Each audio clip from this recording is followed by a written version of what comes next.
ఓం శాంతి. 8/5/24 బాబా అంటారు, ఈరోజు మధురమైన పిల్లలు, విశ్వంలోని ఆత్మలందరూ ఎంతో అజ్ఞానులుగా మరియు దుఃఖితులుగా ఉన్నారు. మీరు వారికి ఉపకారం చేయండి. బాబా పరిచయాన్నిచ్చి సంతోషంలోకి తీసుకురండి. వారి కళ్ళు తెరిపించండి అని చెప్తున్నారు బాబా. అర్థమైందా అందరికీ? ప్రశ్న: ఏ సెంటర్ వృద్ధికైనా ఆధారం ఏమిటి? ఏ సెంటర్ అయినా సరే వృద్ధి అవ్వాలి అంటే ఆధారం ఏంటి చెప్పండి. జవాబు బాబా చెప్తున్నారు, నిస్వార్థమైన స్వచ్ఛ హృదయంతో చేసే సేవ. సెంటర్ వృద్ధి అవ్వాలి, బాగుండాలి అంటే ఏముండాలంటున్నారు బాబా? నిస్వార్థమైన స్వచ్ఛ హృదయంతో చేసే సేవ. మనసు నిస్వార్థంగా స్వచ్ఛమైన మనసుతో చేసే సేవ. మీకు సేవ అభిరుచి సదా ఉండాలి. అప్పుడు ఉండి నిండుతూ ఉంటుంది. ఎక్కడైతే సేవ జరగగలదో అక్కడ ఏర్పాట్లను చేస్తూ ఉండాలి. ఎవరిని అడగకూడదు. అడగడం కన్నా మరణించడం మంచిది. అంతా దానంతటా అదే వస్తుంది. మీరు బయట వారి వలె చందాలు వసూలు చేయకూడదు. అడగడం ద్వారా సెంటర్లో శక్తి నిండదు. కావున ఏమీ అడగకుండానే సెంటర్ను ఏర్పరచండి అని చెప్తున్నారు బాబా. ఓం శాంతి. బాబా చెప్తున్నారు, ఆత్మీక పిల్లలు ఇక్కడ కూర్చున్నారు. ఎవరు కూర్చున్నారు ఇక్కడ? ఎవరు కూర్చున్నారు చెప్పండి? ఆత్మీక పిల్లలు కూర్చున్నారు. అవునా? ఆత్మీక పిల్లలే కదా కూర్చున్నారు. ఆత్మీక పిల్లలందరినీ ఎవరు చదివిస్తున్నారు ఇక్కడ? పరమాత్మ తండ్రి చదివిస్తున్నారు. అవునా? బాబా చెప్తున్నారు, ఆత్మీక పిల్లలు ఇక్కడ కూర్చున్నారు. ఏ విధంగా మొదట్లో మనం పైనుండి ఇక్కడికి వస్తామో ఆ జ్ఞానం బుద్ధిలో ఉంది. విష్ణు అవతరణ నాటకం ఒకటి చూపిస్తారు. అందులో విమానంపై కూర్చుని అతడు కిందకు వస్తాడు కదా. విమానంపై కూర్చుని కిందకు వస్తున్నట్లుగా ఒకటి చూపిస్తారు అని చెప్తున్నారు బాబా. అవునా? బాబా చెప్తున్నారు, విష్ణు అవతరణ నాటకం ఒకటి చూపిస్తారు. అందులో విమానంపై కూర్చుని అతడు క్రిందకు వస్తాడు. అవతారాలు మొదలైన వాటిని ఏవైతే చూపిస్తారో అవన్నీ అసత్యమైనవని మీకు ఇప్పుడు తెలుసు అని చెప్తున్నారు బాబా. బాబా అంటారు, ఆత్మలైన మనం నిజానికి ఎక్కడి నివాసులమో, పైనుండి ఇక్కడికి ఏ విధంగా వస్తామో, 84 జన్మల పాత్రను అభినయించి పతితులుగా ఎలా అవుతామో ఇప్పుడు మీరు అర్థం చేసుకున్నారు కదా. అర్థం చేసుకున్నారా లేదా? ఇప్పుడు మళ్ళీ తండ్రి పవిత్రంగా తయారు చేస్తారు.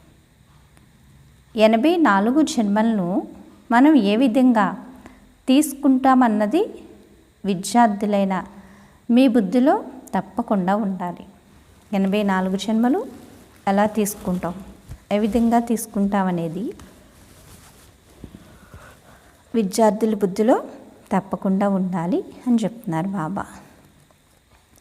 బాబా అంటారు, కల్పం ఆయువునకు ఎక్కువ సమయాన్ని ఇచ్చేసిన కారణంగా ఇంతటి సహజమైన విషయాన్ని కూడా మనుషులు అర్థం చేసుకోరు. దీనినే అంధవిశ్వాసము అని అంటారు. ఇతర ధర్మాలు ఏవైతే ఉన్నాయో అవి ఏ విధంగా స్థాపన అవుతాయో కూడా మీ బుద్ధిలో ఉంది. పునర్జన్మలు తీసుకుంటూ తీసుకుంటూ పాత్రను అభినయిస్తూ ఇప్పుడిక చివరికి వచ్చి చేరుకున్నామని మీకు తెలుసు. ఇప్పుడు మళ్ళీ తిరిగి వెళ్తారు. ఈ జ్ఞానం పిల్లలైనా మీకే ఉంది. ప్రపంచంలో ఇంకెవరికి ఈ జ్ఞానాన్ని గురించి తెలియదు. 5000 సంవత్సరాల క్రితం స్వర్గం ఉండేదని కూడా అంటారు. కానీ అది ఏమిటో ఎవ్వరికీ తెలియదు. తప్పకుండా ఆది సనాతన దేవీ దేవతల రాజ్యం ఉండేది. కానీ అది ఏమాత్రమూ తెలియదు. మనకు కూడా ఇంతకు ముందు ఏమీ తెలిసేది కాదని మీకు తెలుసు. ఇతర ధర్మాల వారికి ఈ విధంగా తమ ధర్మస్థాపకుల గురించి తెలియకుండా ఉండారని చెప్తున్నారు బాబా. ఏ ధర్మం వాళ్ళకైనా ఆ ధర్మపిత ఎవరనేది తెలుస్తుంది. కానీ మన ధర్మాన్ని ఎవరు స్థాపన చేశారన్న విషయాన్ని మనం మర్చిపోయాం. మీరిప్పుడు తెలుసుకుని జ్ఞానస్వరూపులుగా అయ్యారు. మిగిలిన ప్రపంచమంతటికి ఏమీ తెలీదు. మనం ఎంత వివేకవంతులుగా అయ్యామో మళ్ళీ ఇప్పుడు తెలివి తక్కువ వారిగా, ఏమీ తెలియని వారిగా అయిపోయాం. మనుషులై ఉండి లేక నటులై ఉండి మనకే ఈ విషయాలు ఇంతకు ముందు తెలియవు కదా. జ్ఞాన ప్రభావం ఎలా ఉందో చూడండి. ఈ విషయాలు మీకే తెలుసు. బాబా చెప్తున్నారు, ఈ విషయాలు జ్ఞానంలోకి వచ్చాక మనకే తెలుసు, ఇంకెవరికీ తెలియదు. కావున పిల్లలు లోపల ఎంతగా పులకరించిపోవాలి. ఎప్పుడైతే ధారణ జరుగుతుందో అప్పుడే లోపల సంతోషం కలుగుతుంది. మనం మొదట్లో ఏ విధంగా వచ్చామో, మళ్ళీ ఏ విధంగా శూద్ర కులం నుండి బ్రాహ్మణ కులంలోకి బదిలీ అయ్యామో మీకు తెలుసు. ఈ సృష్టి చక్రం ఎలా తిరుగుతుందో మీకు తప్ప ఈ ప్రపంచంలో ఇంకెవ్వరికీ తెలియదు అని చెప్తున్నారు బాబా. లోపల ఈ జ్ఞాననాట్యము జరుగుతూ ఉండాలి. లోపల ఏం జరగాలి? జ్ఞానం యొక్క నాట్యం, సంతోషం ఉండాలి. బాబా మనకు ఎంత అద్భుతమైన జ్ఞానాన్ని ఇచ్చారు. ఆ జ్ఞానం ద్వారా మనం మన వారసత్వాన్ని పొందుతాం. ఈ రాజయోగం ద్వారా నేను మిమ్మల్ని రాజాది రాజులుగా తయారు చేస్తాను అని కూడా వ్రాయబడి ఉంది. కానీ ఏమీ అర్థమయ్యేది కాదు. ఇప్పుడు బుద్ధిలోకి మొత్తం రహస్యమంతా వచ్చేసింది. మనం శూద్రుల నుండి బ్రాహ్మణులుగా అవుతాము. ఈ మంత్రం కూడా బుద్ధిలో ఉంది అని చెప్తున్నారు. మనమే బ్రాహ్మణులుగా మళ్ళీ మనమే దేవతలుగా అవుతాము. మళ్ళీ మనం దిగుతూ దిగుతూ కిందకు వచ్చేస్తాము. ఎంతగా పునర్జన్మలు తీసుకుంటూ అంతా తిరుగుతూ ఉంటాము. ఈ జ్ఞానం బుద్ధిలో ఉన్న కారణంగా సంతోషం కూడా ఉండాలి కదా. పునర్జన్మలు తీసుకుంటూ ఉంటాం, కిందకు వస్తాం, మళ్ళీ తయారవుతాం, మళ్ళీ దేవతలుగా అవుతాం. ఇలా ఈ విషయాలన్నీ ఆలోచిస్తూ చాలా సంతోషంగా ఉండాలి అని చెప్తున్నారు బాబా. ఇతరులకు కూడా ఈ జ్ఞానం ఎలా లభించగలదని చింతన జరుగుతూ ఉండాలి కదా. మనం తెలుసుకున్న జ్ఞానం ఎదరవాళ్ళకు కూడా మనం ఎలా ఇవ్వగలం, ఏ విధంగా అర్థం చేయిస్తే వాళ్ళకి అర్థమవుతుంది అని చెప్పి ఆలోచిస్తూ ఉండాలి అని చెప్తున్నారు. అందరికీ తండ్రి పరిచయాన్ని ఎలా ఇవ్వాలి, అందరికీ తండ్రి యొక్క పరిచయాన్ని ఎలా ఇవ్వాలి అని చెప్పి ఏం చేయాలి? పిల్లలు ప్రతి ఒక్కళ్ళు కూడా ఆలోచించాలి. ఆలోచిస్తున్నారా? మరి ఆలోచించట్లేదా చెప్పండి. బాబా అంటారు, బ్రాహ్మణులైన మీరు ఎంత ఉపకారం చేస్తారు. బాబా కూడా ఉపకారం చేస్తారు కదా. బాబా కూడా ఏం చేస్తారు? ఉపకారం చేస్తారు.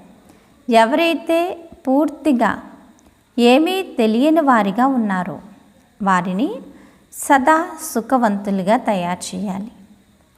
కళ్ళు తెరిపించాలి. సంతోషం కలుగుతుంది కదా. ఎవరికైతే సేవ యొక్క అభిరుచి ఉంటుందో వారికి ఇది లోపల కలగాలి. ఎంతో సంతోషం ఉండాలి.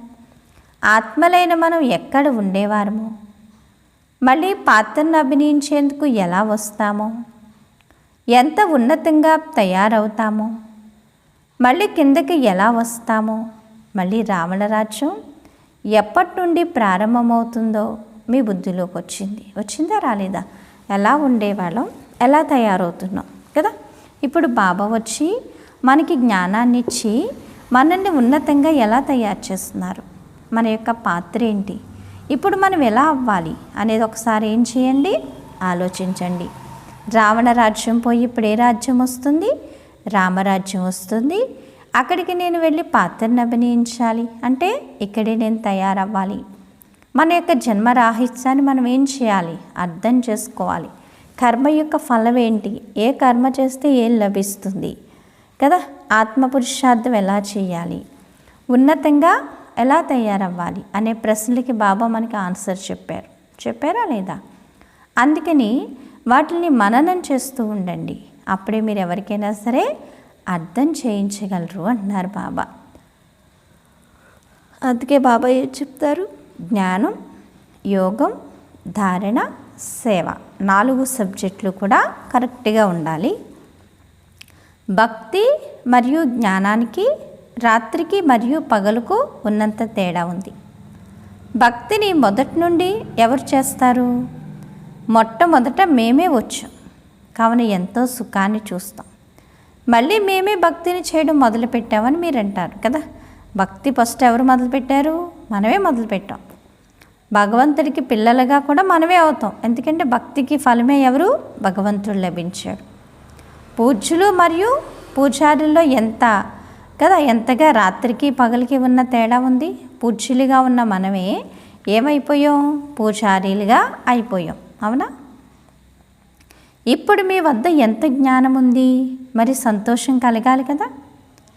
మనం ఏ విధంగా 84 జన్మలు తీసుకున్నాము. 84 జన్మలెక్కడా, 84 లక్షల జన్మలెక్కడా? ఇంత చిన్నని విషయం కూడా ఎవరి జ్ఞానంలోకి రాదు. లక్షల సంవత్సరాలతో పోలిసి చూస్తే ఇవి 1-2 రోజులతో సమానమవుతాయి. అంతే కదా. మరి మంచి మంచి పిల్లల బుద్ధిలో ఈ చక్రం తిరుగుతూ ఉంటుంది. బాబా అంటున్నారు, మంచి పిల్లల బుద్ధిలో ఈ చక్రం తిరుగుతూ ఉంటుంది. మరి మీ బుద్ధిలో తిరుగుతుందా లేదా చెప్పండి. 84 జన్మల చక్రం ఎప్పుడైతే తిరుగుతుందో, మన యొక్క చరిత్ర ఎప్పుడైతే మనకి గుర్తుంటుందో, మనం ఎలా ఉంటాం, ఖుషీగా ఉంటాం. ఎందుకంటే డ్రామానుసారం అంతా మంచే జరుగుతుంది. కల్పపూర్వం ఏదైతే జరిగిందో ఇప్పుడు కూడా అదే జరుగుతుంది. అదే జరుగుతుంది కదా అని చెప్పి చేతులు కట్టుకుని కూర్చుంటే పని అవ్వదు. చేయాల్సిన పురుషార్థమైతే చేయాల్సిందే. అప్పుడు తయారయ్యాను, ఇప్పుడు తయారవ్వాలి. అప్పుడు చేశాను, ఇప్పుడు కూడా చేయాల్సిందే అని ఎప్పుడైతే అనుకుంటామో అప్పుడే పురుషార్థంలో ముందుకు వెళ్తాం. చేద్దాంలే, చూద్దాంలే, అయిపోతుందిలే అనుకుంటేలోగా ఉన్న సమయం కాస్త సమాప్తమైపోతుంది. అకస్మాత్తుగా ఏదైనా జరగవచ్చు, అప్పుడు ఏమీ చేయలేం.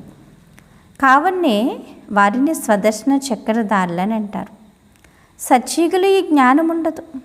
స్వర్గానికి ఎంత మహిమ ఉంది, అక్కడ కేవలం భారతదేశమే ఉండేది.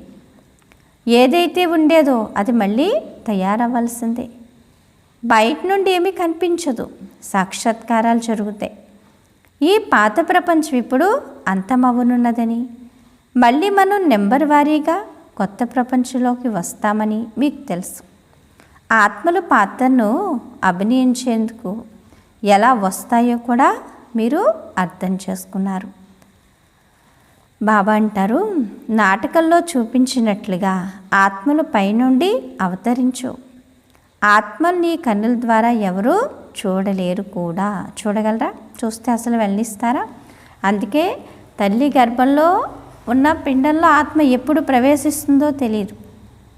అలాగే అందరూ చూస్తుండగానే ఈ శరీరం నుండి ఆత్మ ఎప్పుడు బయటకు వెళ్ళిపోతుందో కూడా ఎవ్వరికీ తెలియదు. అందరూ అక్కడే ఉంటారు, కానీ ఎవరికైనా కనిపిస్తుందా? వచ్చేటప్పుడు తెలియదు, వెళ్ళేటప్పుడు కూడా తెలియదు. ఆత్మనైతే ఎవరు చూడలేరు, కనిపించదు కదా ఈ కళ్ళకి.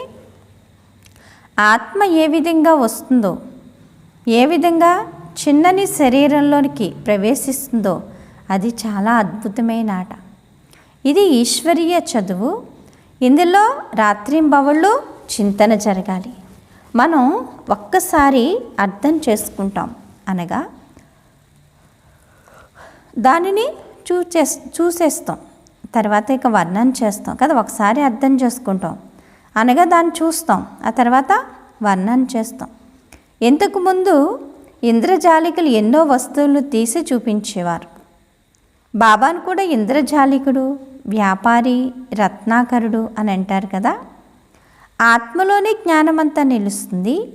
ఆత్మయే జ్ఞానసాగరంగా ఉంటుంది. పరమాత్మ జ్ఞానసాగరుడు అని అంటారు. వారెవరు? వారు ఏ విధంగా ఇంద్రజాలికలు అన్నది ఎవ్వరికీ తెలియదు. ఇంతకు ముందు మీరు కూడా అర్థం చేసుకునేవారు కాదు. ఇప్పుడు తండ్రి వచ్చి దేవతలుగా తయారు చేస్తారు. మరి లోపల ఎంతటి సంతోషం ఉండాలి. ఒక్క తండ్రియే జ్ఞానసాగరుడు. వారు మనల్ని చదివిస్తారు కూడా.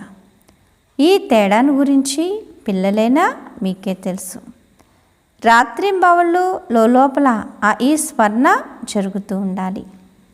ఈ అనంతమైన నాటకపు జ్ఞానంను ఒక్క తండ్రియే వినిపించగలరు అని చెప్తున్నారు. దీన్ని ఇంకెవరూ వినిపించలేరు. బాబా ఏమీ చూడలేదు కదా, అయినా కానీ వీరిలో మొత్తం జ్ఞానమంతా ఉంది. నేను సత్య త్రేతాయుగాల్లో అయితే రానని చెప్తున్నారు బాబా, కానీ మొత్తం జ్ఞానమంతటినీ వినిపిస్తానని బాబా అంటారు. బాబా ఏమంటున్నారు? సత్య త్రేతాయుగాల్లో అయితే నేను రాను, కానీ జ్ఞానమంతా అయితే మీకు వినిపిస్తాను. బాబా చెప్తున్నారు, ఆశ్చర్యం అనిపిస్తుంది కదా, ఎవరైతే ఎప్పుడు ఆ పాత్రలే చూడలేదో వారు ఎలా తెలియజేస్తున్నారు? నేను ఏమీ చూడను, అలాగే నేను సత్య త్రేతాయుగాల్లోకి రాను, కానీ నాలో జ్ఞానం ఎంత చక్కగా ఉందంటే నేను ఒకేసారి వచ్చి మీకు అంతా వినిపిస్తాను. ఎప్పుడు వస్తారు బాబా? సంగమ యుగంలో. మీరు పాత్రను అభినయించారు, కానీ మీకేమీ తెలీదు.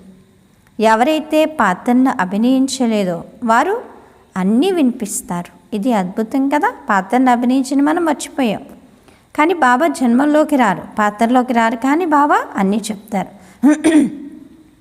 కదా. అందుకే మనం ఆత్మలమయ్యాం, ఆయన పరమాత్మ అయ్యాడు. ఇది అద్భుతం కదా. మరి పాత్రదారులైన మనకు ఏమీ తెలియదు.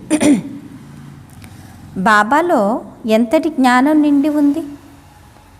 నేను మీకు అనుభవాన్ని వినిపించేందుకు సత్య త్రేతాయుగాల్లోకి అయితే రాను కదా అని బాబా అంటారు. డ్రామానుసారంగా ఏమీ చూడకుండా అనుభవాన్ని వినిపించి మొత్తం జ్ఞానం అంతటినీ ఇస్తాను. ఇది ఎంత అద్భుతం. నేను పాత్రను అభినయించేందుకు రానే రాను, మరియు మీకు మొత్తం పాత్రనంతటినీ అర్థం చేయిస్తాను. కావునే నన్ను జ్ఞాన సాగరుడు అని అంటారు. అందుకే బాబా ఎవరి జ్ఞానానికి సాగరుడు. సాగరంలో అద్దం ఉంటుందా? ఉండదు కదా, అలా ప్రవహిస్తూనే ఉంటుంది, ఆగదు. అలాగే బాబా కూడా ఎవరి జ్ఞానానికి సాగరుడు. బాబా అంటున్నారు, ఇప్పుడు మధురాతి మధురమైన పిల్లలు తమ ఉన్నతిని చేసుకోవాలి. ఏం చేయాలి? తమ ఉన్నతిని చేసుకోవాలి. కావున స్వయాన్ని ఆత్మగా భావించండి అని చెప్తున్నారు బాబా కదా. స్వయాన్ని ఎలా భావించండి? ఆత్మగా భావించండి అని చెప్తున్నారు.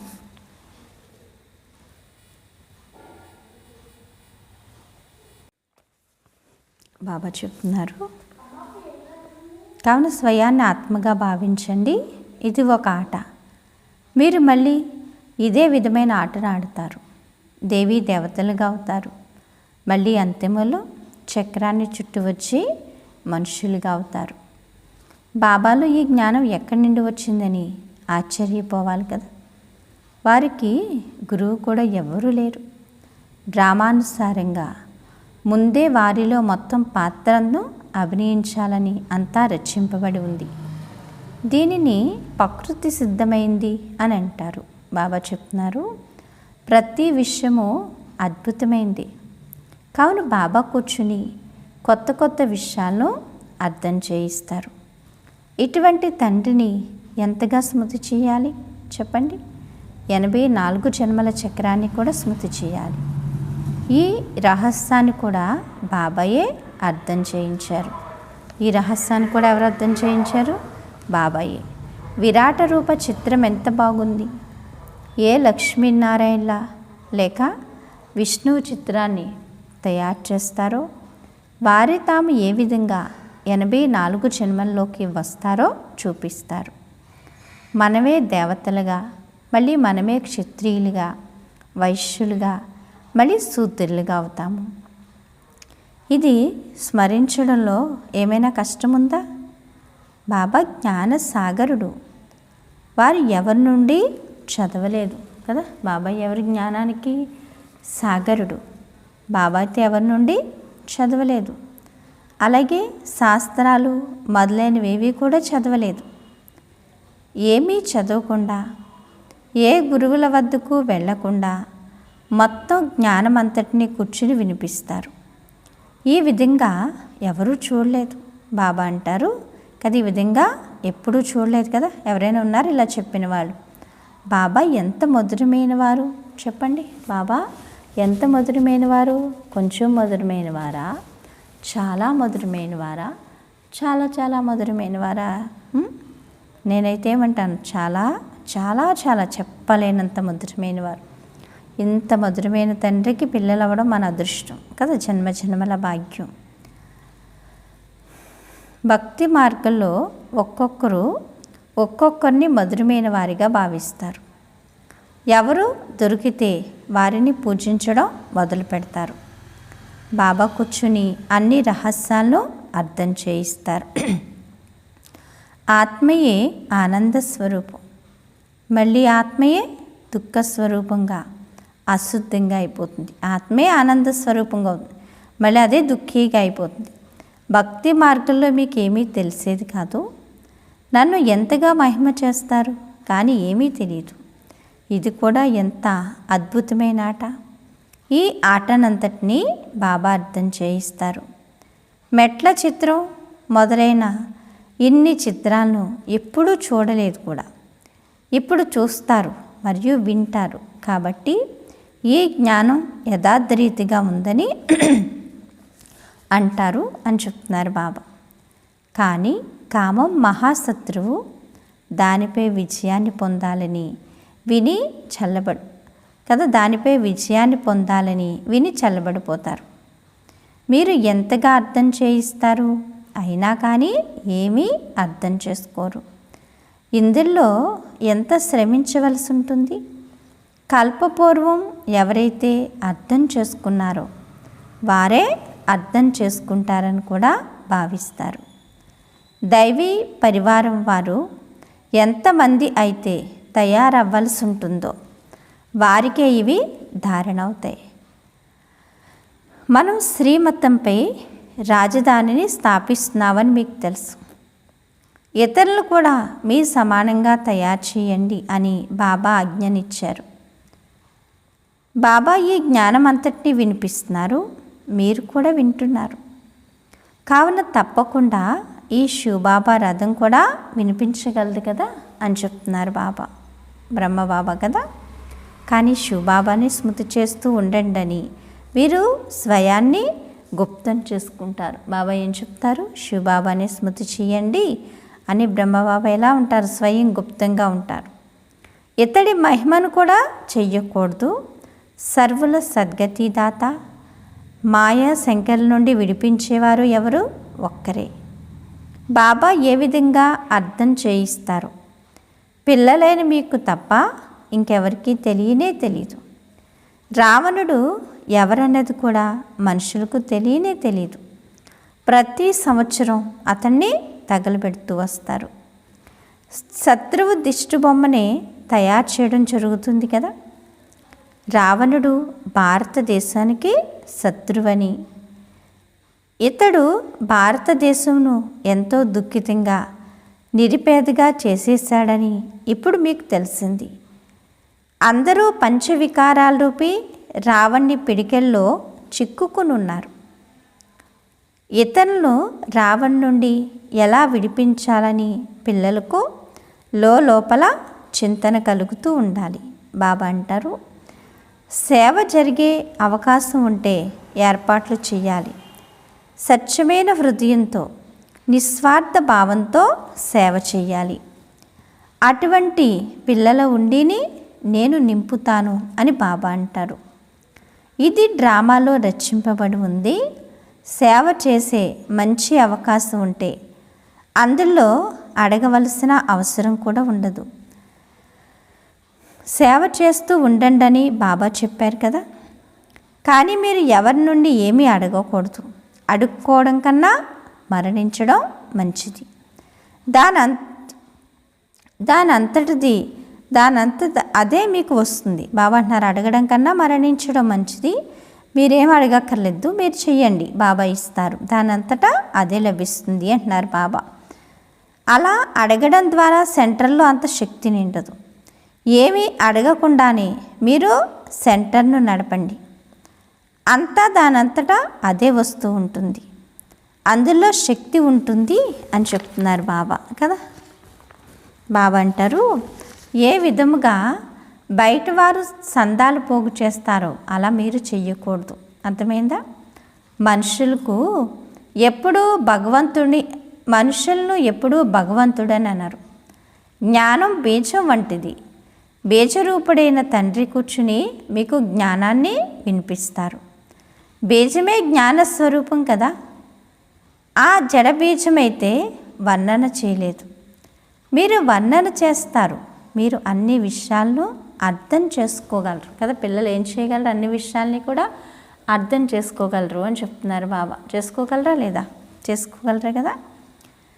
ఈ అనంతమైన వృక్షాన్ని గురించి ఎవరూ అర్థం చేసుకోరు. అనూన్యమైన పిల్లలకు మీరు నెంబర్ వారీగా పురుషార్థానుసారంగా తెలుసు కదా. మాయ కూడా శక్తివంతమైందని బాబా అర్థం చేయిస్తారు. కొంత సహించవలసి ఉంటుంది కూడా. ఎంత కఠినమైన వికారాలు ఉన్నాయి. మంచి సేవ చేసేవారికి కూడా నడుస్తూ ఈ విధంగా మాయ దెబ్బ తగులుతుంది. మేమైతే పడిపోయేమే అని అంటారు. మెట్లను పైకి ఎక్కుతూ కింద పడిపోతారు. అప్పుడు చేసుకున్న సంపాదన అంతా ఏమవుతుంది? అంతమైపోతుంది. దండన అయితే తప్పకుండా లభించాలి కదా. బాబాతో ప్రతిజ్ఞ చేస్తారు, రక్తంతో కూడా వ్రాసిస్తారు, అయినా కానీ మాయమైపోయారు. బాబా పక్కా చేసేందుకు చూస్తారు కూడా కదా. బాబా ఏం చేస్తారు? పిల్లల్ని పక్కాగా తయారు చేయడానికి కూడా చూస్తారు. బాబా చెప్తున్నారు, ఇన్ని యుక్తులను చేస్తున్నా కూడా మళ్ళీ ప్రపంచం వైపుకు వెళ్ళిపోతారు. ఎంత సహజంగా అర్థం చేయిస్తారు. పాత్రధారులు తమ పాత్రనే స్మరిస్తూ ఉండాలి. తమ పాత్రను ఎవరైనా మర్చిపోగలరా? బాబా ప్రతిరోజు రకరకాలుగా అర్థం చేయిస్తూ ఉంటారు. మీరు కూడా ఎంతో మందికి అర్థం చేయిస్తారు. అయినా కానీ మేము బాబాకు సన్ముఖంగా వెళ్ళాలని అంటారు. తండ్రిది అద్భుతం. వారు రోజు మురళి వినిపిస్తారు కదా. బాబాది ఎంత అద్భుతం, రోజు పిల్లలకి మురళి వినిపిస్తారు. తాను నిరాకారుడు, వారికి నామరూప దేశకాలాలు లేవు కదా, మరి మురళీని ఎలా వినిపిస్తారో అని ఆశ్చర్యపోతారు.